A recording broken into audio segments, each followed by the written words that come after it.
A user profile in Windows contains settings about the user. The profile contains all the user environment including desktop, documents, and settings. When a user logs onto a computer for the first time, a profile is created on the local computer. When a user logs onto the computer again, the user will have the same desktop and settings that they previously had when they logged onto the computer. This works well when you have the same user log onto the same computer all the time, but presents a problem when the user logs onto a terminal server. When a user logs onto a terminal server for the first time, a new profile is created for them on the terminal server. The problem occurs when the same user logs onto a second terminal server.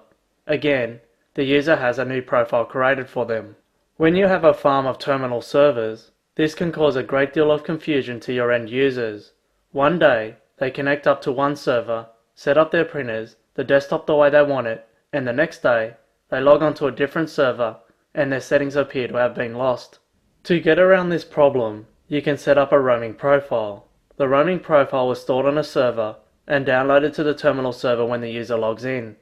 When the user logs off, the profile is uploaded to the server. If the user logs onto another terminal server in the farm, their profile is automatically downloaded to that terminal server. Using roaming profiles gives the user a more consistent user experience. However, does present a few problems. When deciding on how you want to manage your profiles, consider how much disk space you will need for your profiles. Remember, your profiles contain your desktop and your documents.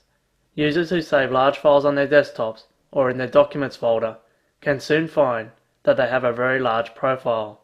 If you are using roaming profiles, large profiles can have an effect on download times. Large profiles can take a long time to transfer from the profile server to the terminal server, especially over slow links. When a user logs onto a terminal server, their session may freeze while the profile is being downloaded. Over a slow link, the user may have to wait a significant amount of time while the profile is transferred to the server before they can start using the terminal server. If this occurs, expect to get a lot of complaints. If you are on a local area network, the delay may not be that bad. However, you should consider setting up quotas. Setting up quotas on your profile server or your terminal server will stop your user profiles getting out of control. If you want to use roaming profiles, you can set them up using Active Directory users and computers. Make sure, before you set them up, you consider the benefits and problems of using profiles. A home folder is the location that will open up by default when a user goes to save a document. In a terminal server environment, this will be on the terminal server. To help encourage end users not to save files on a terminal server, you can change the home folder to a network location. To change the location of the home folder, open Active Directory users and computers and select the properties for the user that you want to change. After you have made the change, the user will automatically be diverted to this location when they go to save a file. Hopefully this will prevent files being saved to the terminal server. The Terminal Services Manager is the main tool used to monitor and manage terminal server sessions and connections. When you run the tool on your server or on your desktop computer, the management tool will connect using the console connection. The console connection does not use any licenses and allows up to 2 administrators to connect to the server at the same time. When you connect to the console, you will not be able to connect or remote control a user's session. When running the admin tool and connecting to the console tool, you may get the following message. In order to use all the features in Terminal Services Manager, you need to run it from inside a remote desktop connection. In Terminal Services Manager, you have a number of options you can perform on sessions connected to the terminal server. The first option, Connect. Connect allows you to take over an existing session, assuming your account has Connect permissions assigned to it. If the session is not yours, you will need to enter in the user's password to connect to the session. By default, Terminal Server will not allow multiple sessions from the same user. If you connect up to a terminal server and you have a disconnected session on that terminal server, you will automatically be reconnected to your session. The Connect option is mainly used if you have disconnected sessions that you cannot reconnect to using Remote Desktop Client. If you use the Disconnect option, the user will be disconnected from their session and may reconnect. Disconnected sessions are still valid sessions on the server and will keep running on the server using resources. If you want to send a user a message, you can do it with the Send Message option. Using this option, you can let the user know information like the server is about to shut down. The remote control option allows you to take control of another user's session. By default, the remote control feature will prompt the user asking them for permission before allowing you to control their session. This, however, can be changed. The Reset option will remove a session from terminal services. The user will not be logged off their session. The session will simply be removed without any data being saved. Think of the Reset option like pulling the power plug from the computer. The Status option gives you details about the user's session, including the IP address and the amount of data transferred. The Log Off option logs off a session from terminal services. This logs the user off gracefully, removing all of their processes from memory. However, application data in the terminal session may not be saved. If you need to log off a user's session, it would be best to send them a message first. Let's have a look at Terminal Services Manager in action. First of all, run Terminal Services Manager from the Start menu under Administrative Tools. Here you will notice a warning message telling you the Connect and Remote Control will not be available unless you run the admin tool from inside Remote Desktop Connection. On the User tab, you can see all the users that are currently logged into the terminal server. The Session tab shows you all the sessions currently active on the terminal server. Notice there is a special Listener session. The Listener session responds to all incoming sessions and must be running to accept new client connections. The Process tab shows all the processes that are running and which users are running them. If you wish to end a process, you can right-click on it and select End Process. Going back to the Users tab, you will notice a column called Session. This shows the current status of the session. RDP means the session is using Remote Desktop Protocol to connect. If it was using a different protocol, it would appear here, for example Citrix. Notice also the session above it, Console. The console session is the admin session connected directly to the server. By right-clicking on the session, I can also access additional options. Notice the Connect and Remote Control options are not available. These are only available when accessing your server via the Remote Desktop Client. If I select the Status option, you will notice you will get a lot of statistics about the client session. Notice in particular the client's IP address and also the amount of data the client has been sending. If I right-click on the session again, I can select the option Disconnect. This will disconnect the user from the server. However, as you will notice, the session is still up and running. If the user reconnects using Remote Desktop Connection, they can carry on from where they left off without any loss of data. If I now open Remote Desktop Connection using the admin account, I will now be able to demonstrate some of the other features.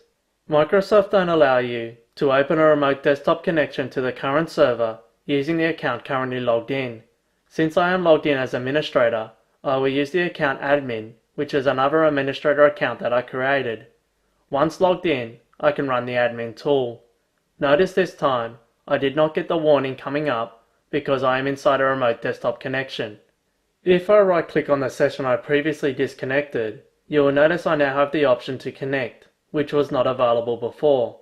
Before I can connect to a session, I need to enter the password as a security measure. I now have taken over the user's session. That's it for the Terminal Services Admin tool. As you can see, the Admin tool gives you access to a lot of features. Like most tools in Windows Server 2008, there are command line tools which do a lot of the same functions as the admin tools. You will find that this is an increasing trend in Windows products to provide more command line tools and better scripting support as time goes on. You will notice that there is a command line tool for each of the major functions that I just demonstrated. It is easier to use the admin tool, but it is nice to know there is command line equivalents of all the functions in the admin tool. Windows System Resource Manager, or WSRM, is included to improve server performance. It does this by controlling CPU and memory use between applications and resources on the server. There is a lot to WSRM, but for terminal services, you need to know how to configure two different policies designed for terminal services. Both these policies work off CPU use. The first is equal per user policy. If one or more users run applications that use 100% of the CPU, then all users on the server will be affected. To try and give a better terminal server experience for all users, When the user's CPU gets too high, all the processes running by that user will have their priority reduced.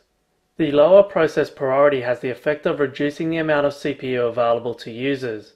This stops a single user from monopolizing the CPU and affecting all users. This works well when you have a lot of different users on the same terminal server. However, if you have a lot of users using a shared login, for example on a kiosk, this policy does not work well at all. If you have a number of shared logins, you should consider using the next policy, equal per session. This will divide the CPU up based on each session running on the terminal server. If a single session CPU gets too high, WSRM will reduce the priority of that session. One user could have multiple logons on the same server and run a CPU-intensive task in each login, and thus get more than their fair share of CPU. However, if you have a lot of shared logins, this policy is a good choice. Both policies will attempt to balance out CPU usage on your terminal server. Having either policy enabled will help provide a better experience to your terminal server users. WSRM is not just limited to terminal services. If you are having performance problems on your server, you may consider installing WSRM. Let's have a look how to install and use WSRM. First, you need to install WSRM. This is done by running Server Manager from Administrative Tools. Select Features and then select the option Add Features. From the list, select Windows System Resource Manager. The feature does require Windows Internal Database to be installed.